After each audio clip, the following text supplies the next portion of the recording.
Hello students. Today we start first lesson of a physics named as units and measurements.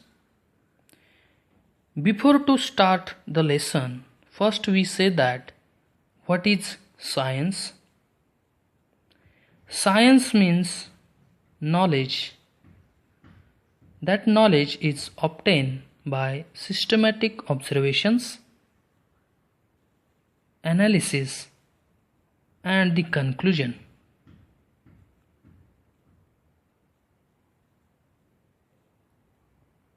Physics is a branch of science which deals with nature and natural phenomena, just like lunar eclipse, solar eclipse, formation of rainbow, sunset. All these are the natural phenomena. Physics is the basis of all sciences.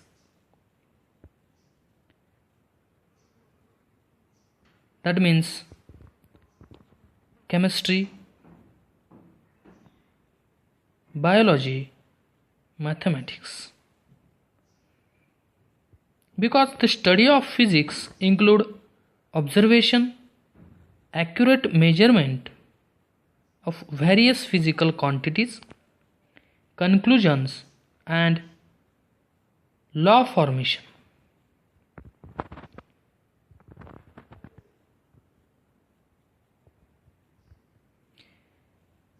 Physics is quantitative science in we measure various physical quantities during experiment.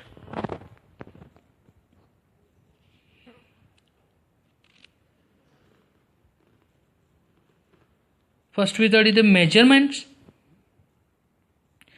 Measurement is nothing but comparison with standard measuring unit which is internationally accepted. That we compare whatever we compare another term. The measured quantity is expressed in terms of number followed by corresponding unit. For example, length of wire measure in meter. So different quantities are measured in different unit. Mass in kilogram, length in meter, time in second.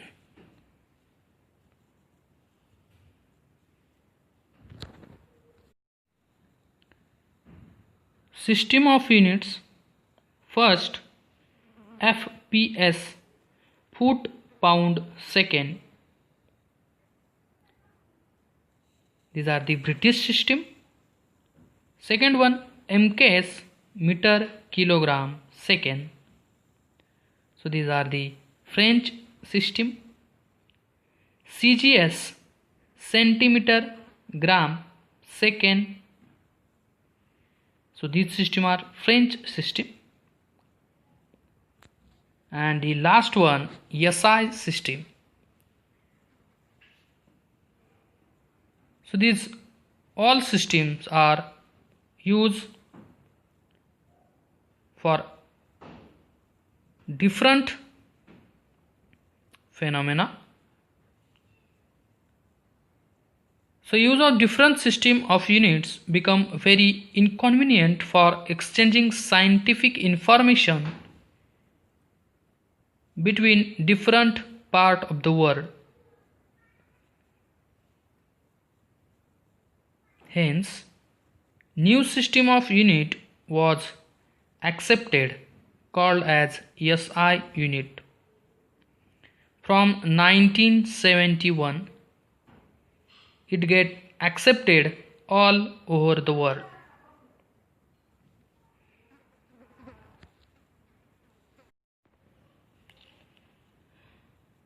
आज आपण फिजिक्सचं पहिलं प्रकरण चालू करत आहोत. त्याचं नाव आहे units आणि measurements.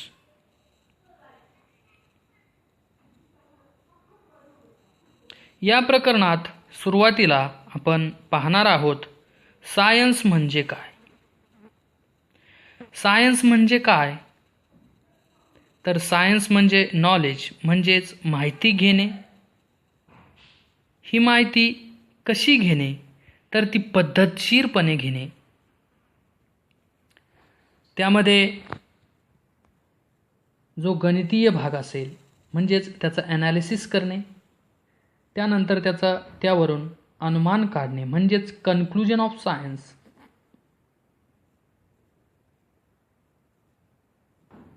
तर यामध्ये फिजिक्स ही एक सायन्समधील एक शाखा आहे.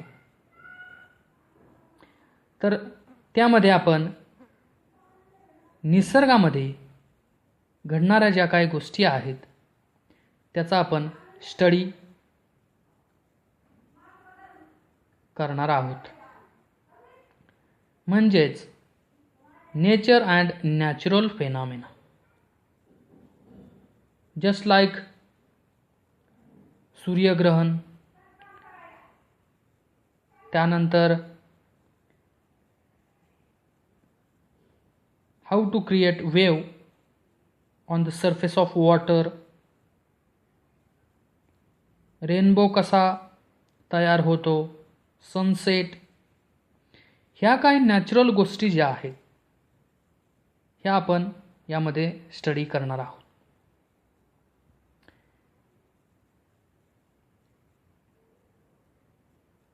तर यामध्ये आपण ह्या काही सर्व गोष्टी आहेत त्या गोष्टी आपण त्याचं ऑब्झर्वेशन, त्याचं ॲक्युरेट कन्क्लुजन, ॲक्युरेट मेजरमेंट आपण करत असतो. म्हणून फिजिक्सला सर्व सायन्सचा बेस असं म्हटलं जातं.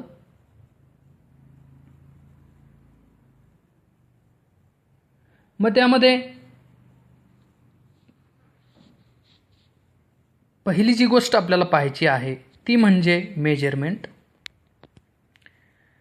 मेजरमेंट जे आहे is nothing but the comparison with standard measuring unit. म्हणजेच आपण काय करत असतो, आपण समजा कपड्याच्या दुकानामध्ये गेलो, कपड्याच्या दुकानामध्ये गेल्यानंतर आपण 1 मीटर कापड घेतो. तर ते 1 मीटर कापड आपण घेत असताना ते कापड आपल्याला जी आपल्याला स्केल असते त्या मोजपट्टीच्या साहाय्यानं ते आपल्याला 1 मीटर कापड मोजून दिलं जातं. म्हणजे तुमची जी स्केल आहे ती काय आहे, तुमचं SI युनिट आहे, स्टँडर्ड SI युनिट आहे. आणि ते आपण कापड त्या मोजपट्टीच्या साहाय्यानं घेत असतो. ओके, म्हणजे एकाबरोबर आपण दुसरी गोष्ट कंपेअर करत असतो.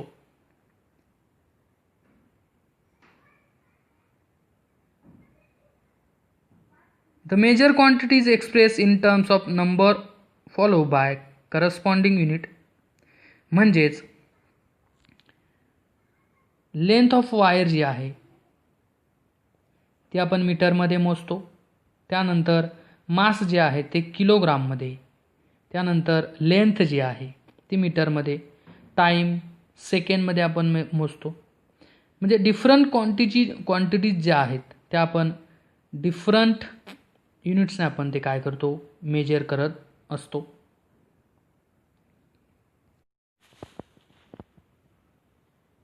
मग त्यामध्ये सिस्टीम्स ऑफ युनिट्स आहे. There are 4 systems of units. पहिली जी सिस्टीम आहे FPS म्हणजेच फूट पाऊंड सेकंड, ही सिस्टीम ब्रिटिश सिस्टीम आहे.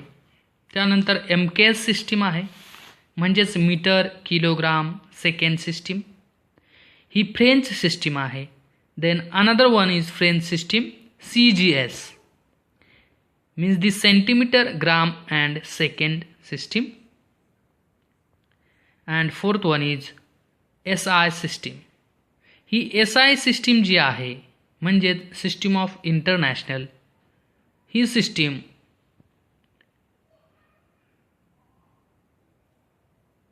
ऑल ओव्हर दी वर्ल्डमध्ये यूज केली जाते. का तर प्रत्येक कंट्रीची वेगवेगळी सिस्टीम होती, पण काही सायंटिफिक इन्फॉर्मेशन एक्सचेंज करण्यासाठी डिफरंट कंट्रीजमध्ये काही अडचणी येत होत्या. त्यामुळे सर्व कंट्रीजने मिळून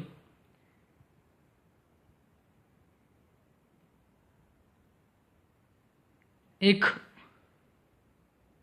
युनिट त्या ठिकाणी वापरायचं ठरवलं आणि ते युनिट म्हणजे SI सिस्टीम युनिट.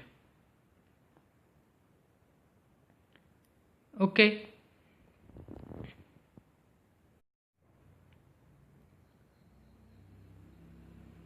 त्यानंतर फिजिकल क्वांटिटी. तर फिजिकल क्वांटिटी म्हणजे काय? Any quantity that can be measure is called physical quantity.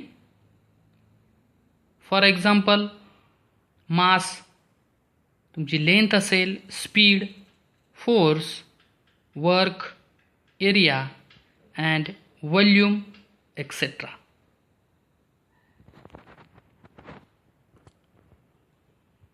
So all these are the physical quantity because that can be measured. So fatigue, affection, hate, etc. cannot be measured. Hence these are not physical quantities. म्हणजे fatigue जे आहे म्हणजे थकवा. थकवा आपण कशामध्ये मोजतो का? मोजता येणार आहे का? नाही. ओके, त्यामुळे ती फिजिकल क्वांटिटी नाही. त्यानंतर तुमचा हेट आहे, एखाद्याबद्दल द्वेष असेल तर तो द्वेष आपण मोजू शकतो का?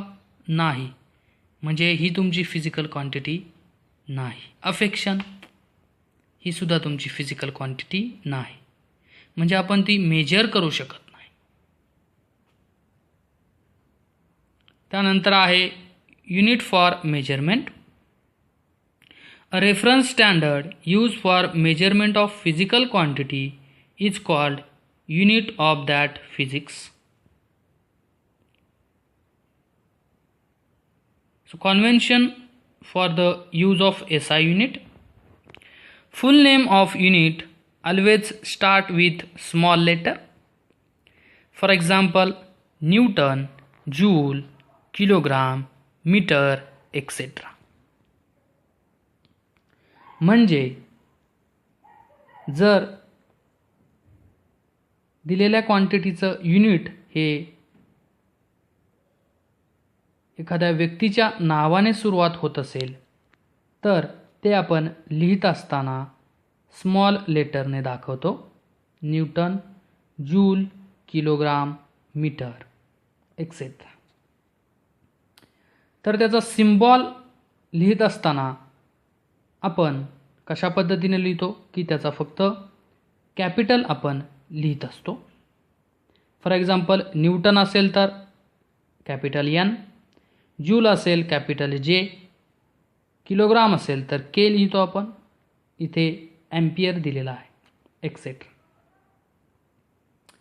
Symbol for all other units are written in small letter. For example, तुमचा मीटर असेल, किलोग्राम असेल, सेकंड असेल एक्सेट्रा. हे जे आहे आपण स्मॉल लेटरने दाखवतो. म्हणजे एखाद्या व्यक्तीचं जर नाव असेल तर ते आपण सिम्बॉल म्हणून ते कॅपिटलने आपण कॅपिटल कॅरेक्टरने आपण दाखवत असतो. आणि जर एखाद्या पर्सनचं नाव नसेल तर ते आपण स्मॉल लेटरने दाखवत असतो. हे त्याचे सिम्बॉल आहेत. आणि ज्यावेळी आपण फुल नेम लिहित असतो ते आपण स्मॉल लेटरने त्याची सुरुवात करत असतो. सगळे आपण स्मॉल लेटरमध्ये ते युनिट आपण लिहित असतो. Symbol of unit are not to be express in plural form. For example 12 metre not 12 metres. म्हणजे प्लुरल फॉर्म म्हणजेच आपण युनिट्स लिहित असताना ते अनेक वचनामध्ये आपण लिहित नाही. म्हणजे 12 मीटर असेल तर आपण या पद्धतीने लिहितो. जर आपण 12 मीटर्स लिहिलं तर हे चुकीचं आहे, हे आपण असं लिहित नाही. ओके, म्हणजे प्लुरल अनेक वचनमध्ये आपण लिहित नाही. ओके, एस त्याला लावायचा नाही.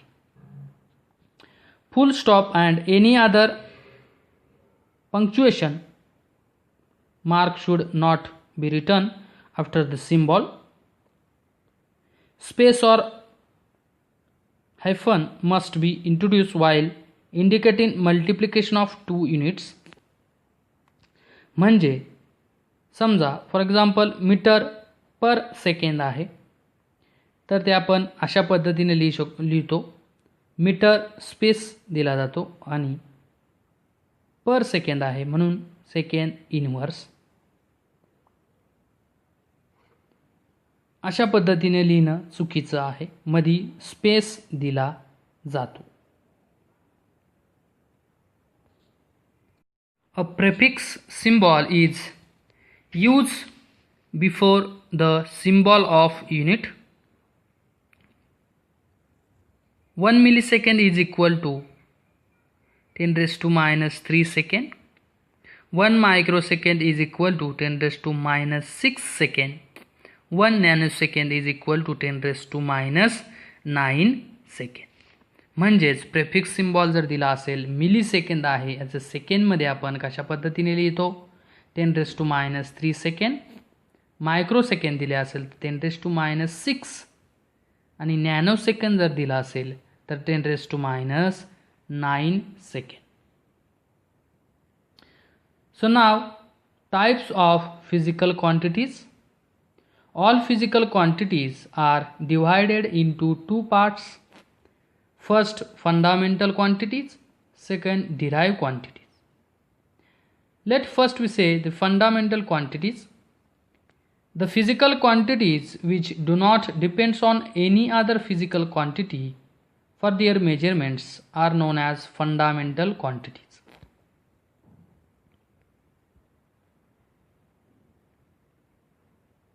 Then fundamental units means what? The units are used to measure fundamental quantities are called fundamental units. So there are 7 fundamental quantities and the fundamental units.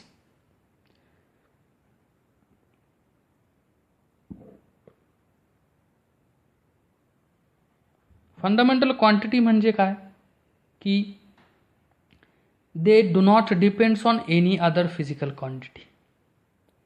म्हणजे दुसऱ्या फिजिकल क्वांटिटीवरती ते डिपेंड नसतात. फॉर एक्झाम्पल लेंथ, तुमची length ही लेंथच असणार आहे, fix असणार आहे.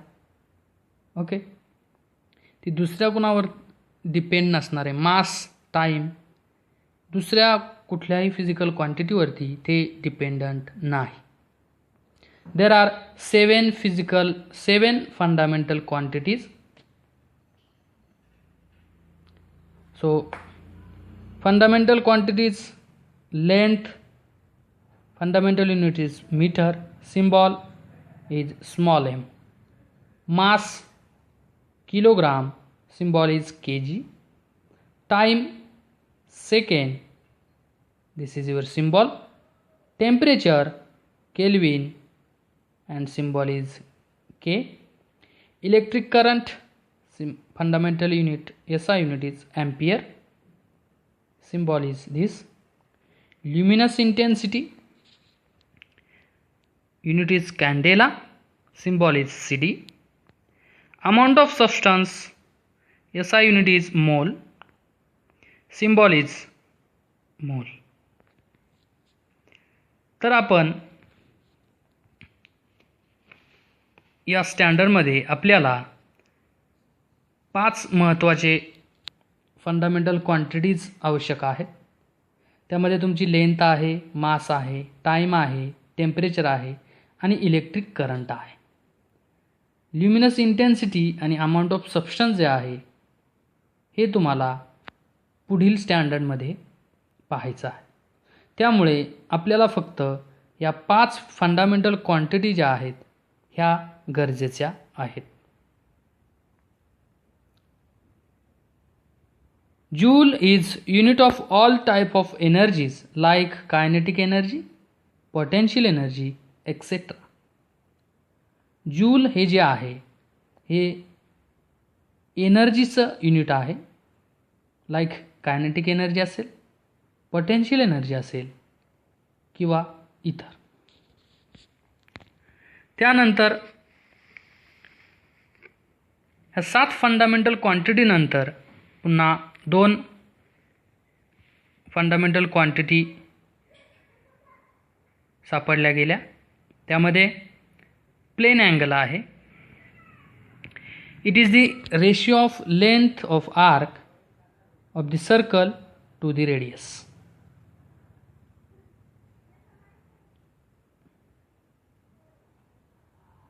D theta is equal to D S by R.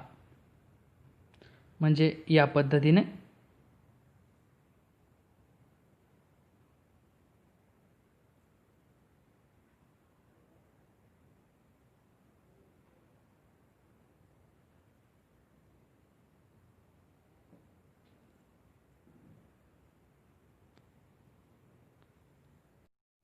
SI unit is radian आणि दुसरी जी फंडामेंटल क्वांटिटी सापडली गेली ती म्हणजे सॉलिड अँगल. ओके, या it is denoted by this solid angle. याचं SI युनिट जे आहे हे स्टेरेडियन आहे. तर it is a ratio of area of the sphere to the square of radius of the sphere. Okay, means area and the radius of the sphere. म्हणजे for example cone,